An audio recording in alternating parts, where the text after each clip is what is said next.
É um prazer muito grande nós termos a chance de sempre, para mim pelo menos, é extremamente agradável, especialmente quando eu imagino, e imagino porque sei o que está acontecendo de bom na vida, no coração de muita gente que tem assistido, dando a si mesma o benefício de crer no Evangelho e de buscar prová-lo como prática simples na vida. E ir percebendo que, como ele é verdade, ele se estabelece como verdade. Se o Evangelho for uma falácia, pratique-o e você verá que ele não resultará em nada.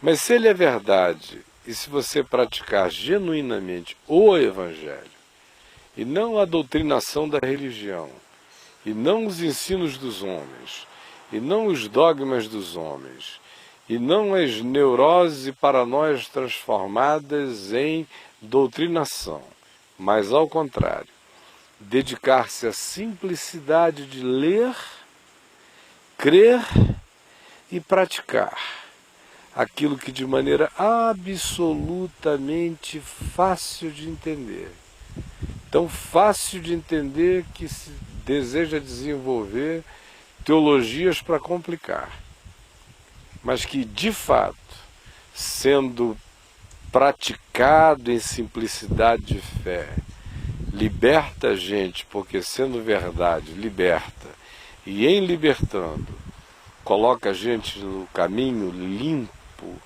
da paz, da pacificação e da clareza de olhar, que é o maior benefício que um ser humano pode ter na Terra. Se for este o seu caso, se for essa a sua disposição de obediência, pode ter certeza que o Evangelho realizará na sua vida o bem maior que um ser humano pode provar na Terra.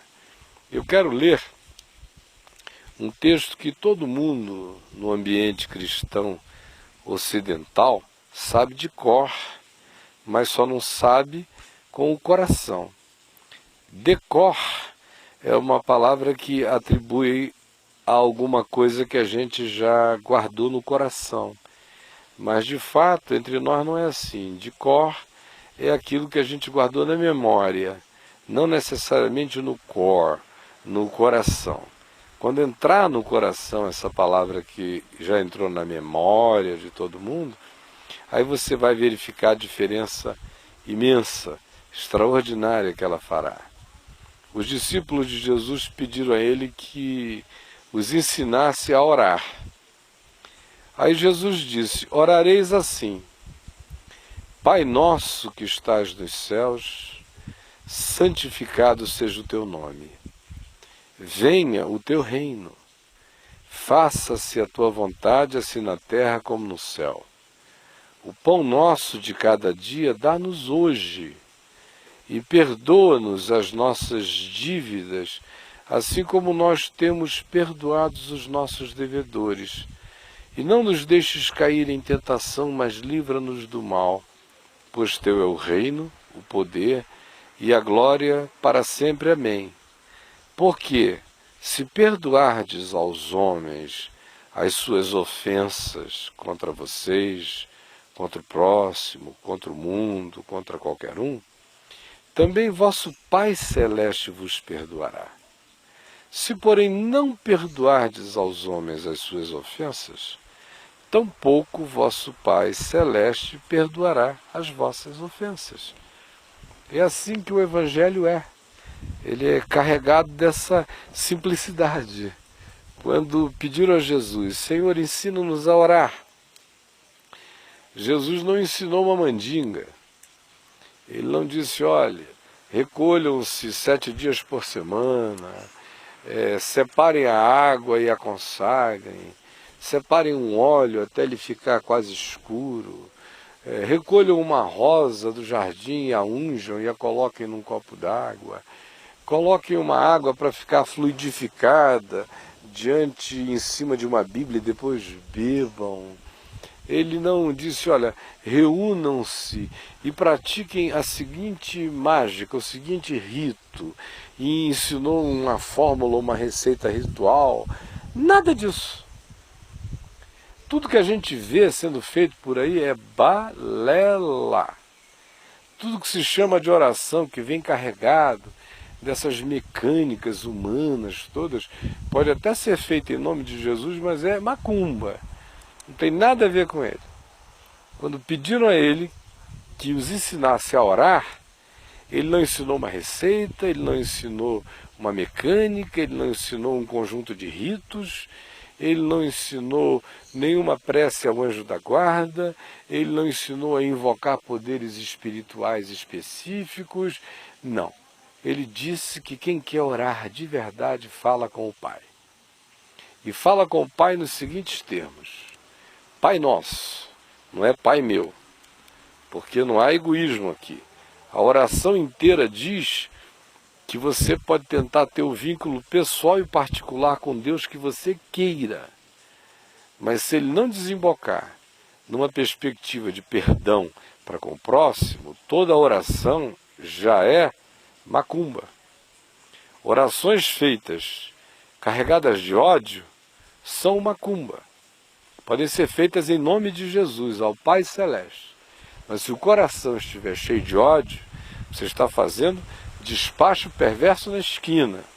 É melhor levar o frango e matar, botar a cachaça, acender o charuto, ou botar o seu pedido malévolo na boca do sapo. Mas orar sem perdão no coração é falar com o diabo, não é falar com Deus, ainda que você esteja falando em nome de Jesus. Jesus, portanto, começa já dizendo o seguinte: olha, a oração é ao Pai e o Pai não é só seu, é nosso. Por isso, não seja egoísta no seu pedido. Não fique pensando que Deus é seu cúmplice, seu comparsa, faz parte da sua gangue, que ele é um Deus tribal, que se você frequentar uma determinada igreja ou grupo, ele vai ficar sequestrado por vocês ali, com a obrigação de fazer o que o pastor, o bispo, o apóstolo, o padre, o sacerdote, o papa, o bruxo, seja lá quem for, disser que ele vai fazer.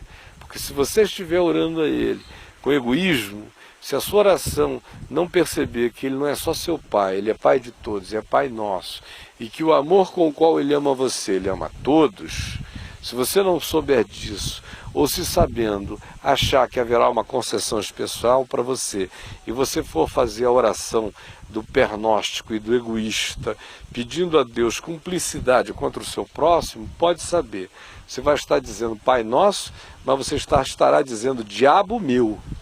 Não se equivoque a esse respeito.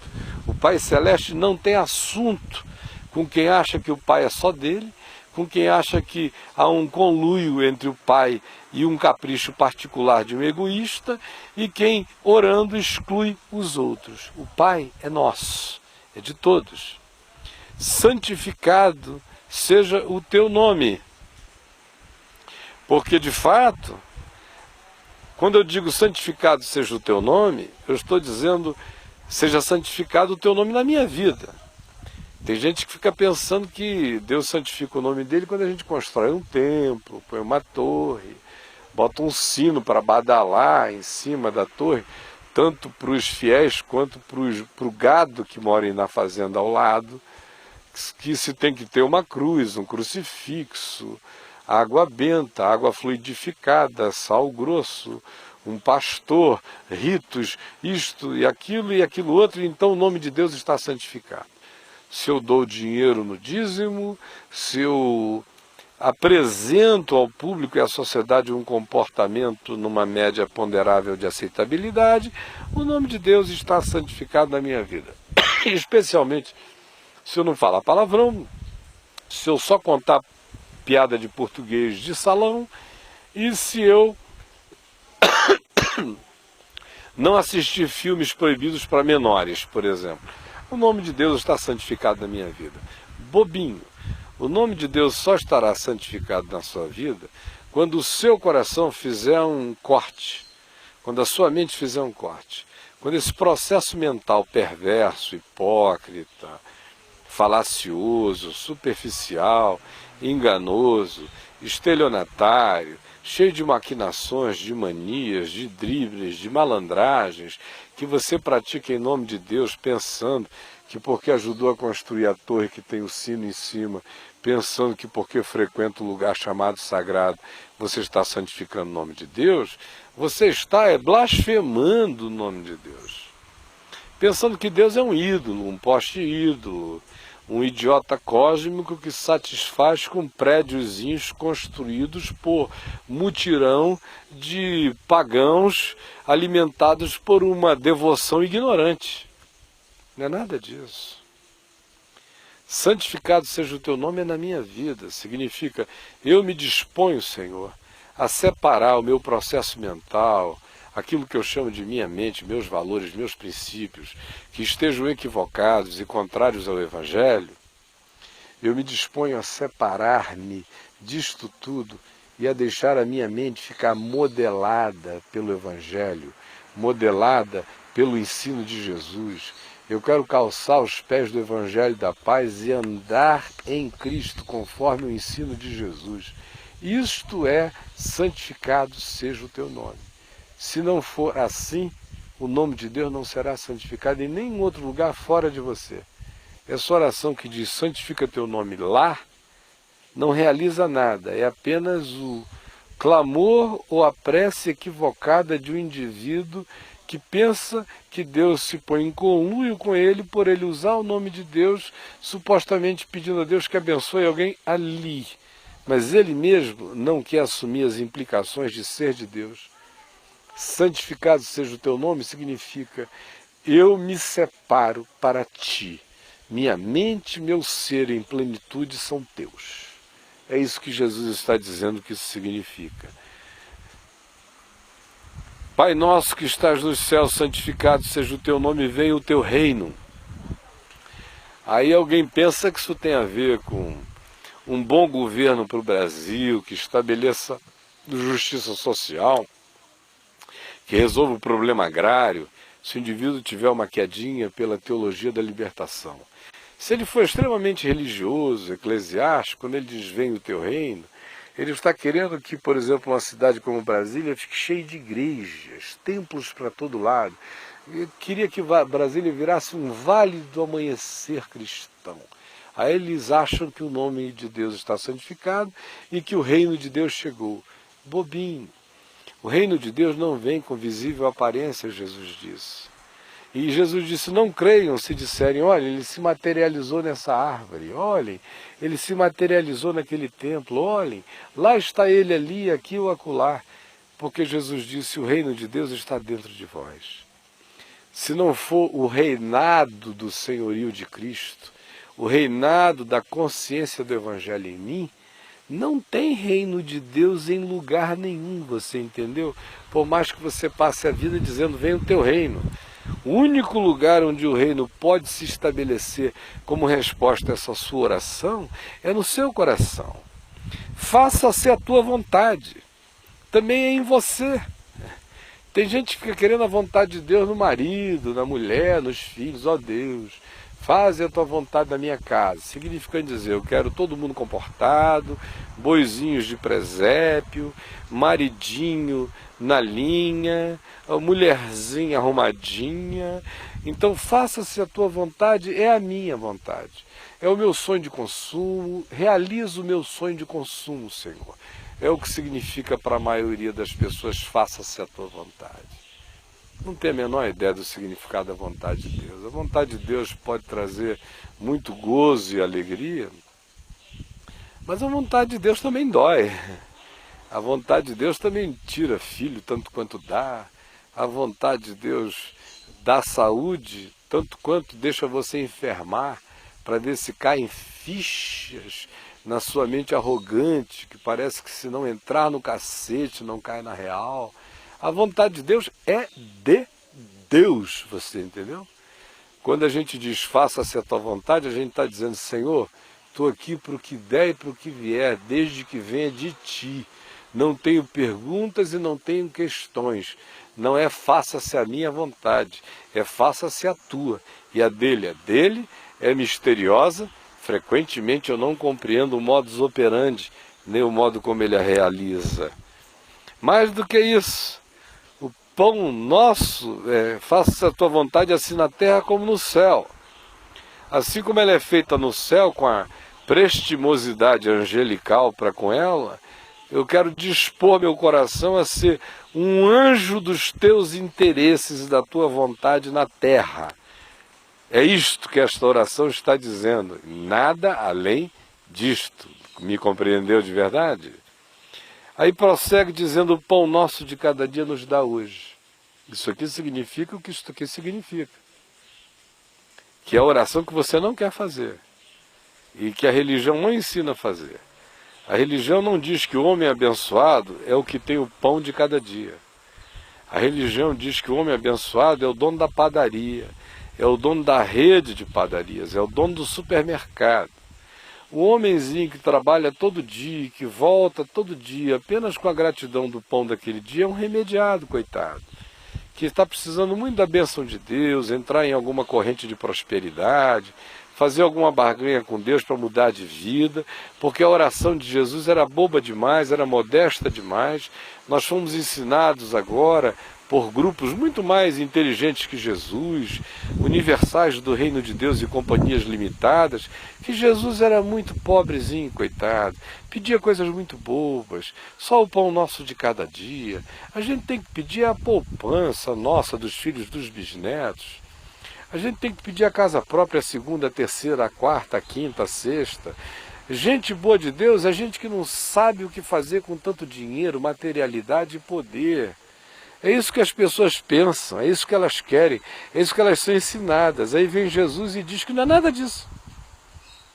Diz que se acontecer, meu querido, tome cuidado. Que é para você não se tornar um idólatra dos bens. Então, se você for aquinhoado com eles, tome muito cuidado para que eles não se tornem os senhores do seu coração. Se você for aquinhoado com muitos bens, seja generoso, não seja avaro, ajude as pessoas, enriqueça os outros, enriqueça-se, sendo bondoso, gracioso, sabendo que você não é um faraó, que vai levar tudo com você para dentro da tumba para ser roubado depois por escavadores de tumba, porque para a eternidade, meu irmão, não vai passar nada. E mais, quem está dizendo o pão nosso de cada dia nos dá hoje é o mesmo que disse que nem só de pão vive o homem, mas de toda palavra que sai da boca de Deus. Então não se equivoque. A oração de Jesus é por uma vida que confia no sustento de Deus todo dia, que não anda ansiosa, que não acha que a bênção de Deus é a acumulação de poupanças e poupanças para gerações em gerações. Se acontecer, aconteceu. Se você for sábio, você vai utilizar já aqui e agora, não para os seus devaneios e caprichos, mas para realizar o bem, não só na sua casa e na sua vida, mas aonde você puder, com a grandeza de um olhar de amor, que não deixará que a sua mente se amesquinhe e se brutalize. O pão nosso de cada dia é uma declaração de confiança no sustento de Deus hoje, em todas as dimensões da minha vida. Aí ele vem e diz, perdoa-nos as nossas dívidas, porque não há ninguém que não se endivide todo dia. Se endivida mentalmente com Deus, penso que não deveria pensar, desejo que não deveria desejar, fica idiotado pelo que não deveria nem considerar, reclama o que não deveria reclamar, murmura do que não deveria murmurar, fica mal-humorado daquilo que ele deveria agradecer, antipatiza quem ele deveria era amar, elege inimigos do nada, ou aceita entrar em maratonas de vingança só por causa do orgulhozinho perverso que habita no coração. Então, dívidas. Eu não estou falando do Sarasa, nem do SPC, eu não estou falando dessas dívidazinhas aí, perdoa as nossas dívidas, apesar de que tem muita gente que vai para essas correntes e para essas filas de oração para ver se Deus se transforma de algum modo num comparsa para que o indivíduo consiga alguém que no SPC limpe o nome dele.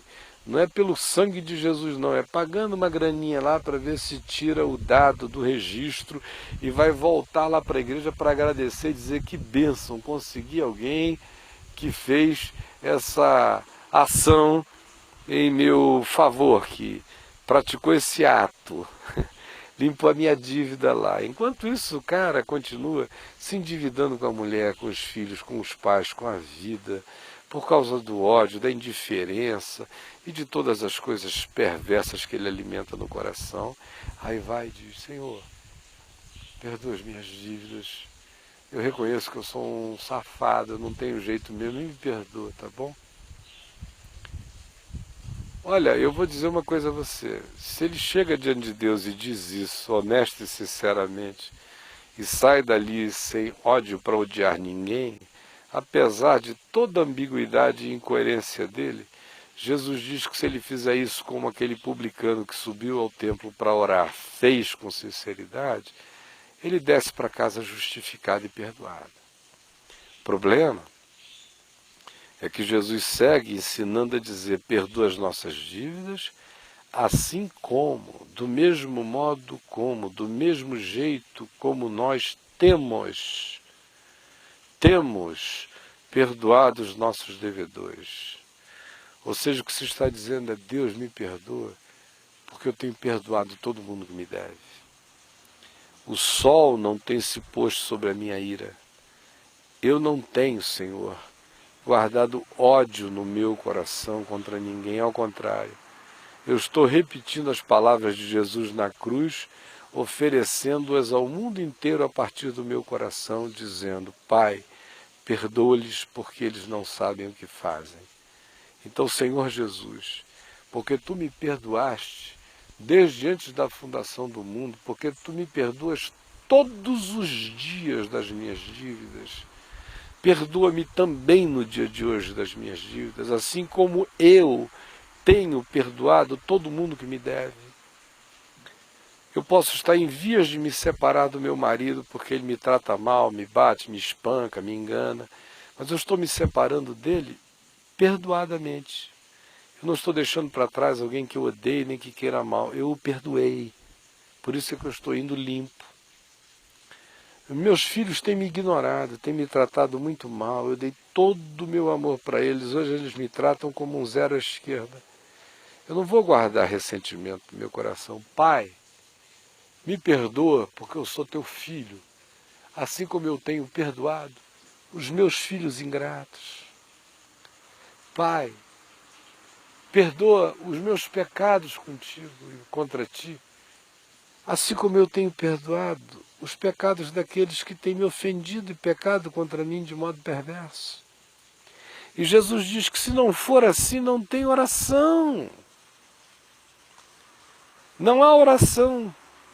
Se você estiver sem esse coração, você está repetindo o Pai Nosso, que pode ser uma reza imacumbada, pode ser usada na macumba, pode ser usada na magia negra, pode ser usada onde você quiser. Isso aqui, sem ser carregado de sinceridade, serve em qualquer lugar, serve na esquina enquanto você degola o frango. Não tem efeito, não tem eficaz. A eficácia dessa oração que Jesus ensinou só é real se ela for verdadeira, item por item dentro de você. Senão, é paganismo, é reza sem sentido. Aí ele prossegue e diz: não nos deixes cair em tentação, mas livra-nos do mal. Que é uma coisa que hoje em dia ninguém está mais nem aí. Ninguém está mais preocupado com tentação. O pessoal só está preocupado em não ser apanhado no flagra. Mas na tentação, tem um bocado de gente que começa a se sentir mal quando as tentações não estão em volta, porque tentação dá status para um bocado de gente. Pô, você não sabe como eu tenho se tentado, meu Deus. Tem umas mulheres lá no meu trabalho que, cada virada de perna para lá e para cá, cada olhar, cada boca, que o cara fica se sentindo o máximo, porque ele está se sentindo tentado. Até porque a maioria não tem compromisso nenhum de dizer não a nenhuma tentação. O sujeito só quer saber se pode prejudicar ele ou não prejudicar. Minha mulher vai saber, se não vai, a gente até que pula cerca. O marido dela vai saber? Não vai? Segura o negócio, você promete que ninguém vai saber? Então vamos lá, que vai ser gostoso.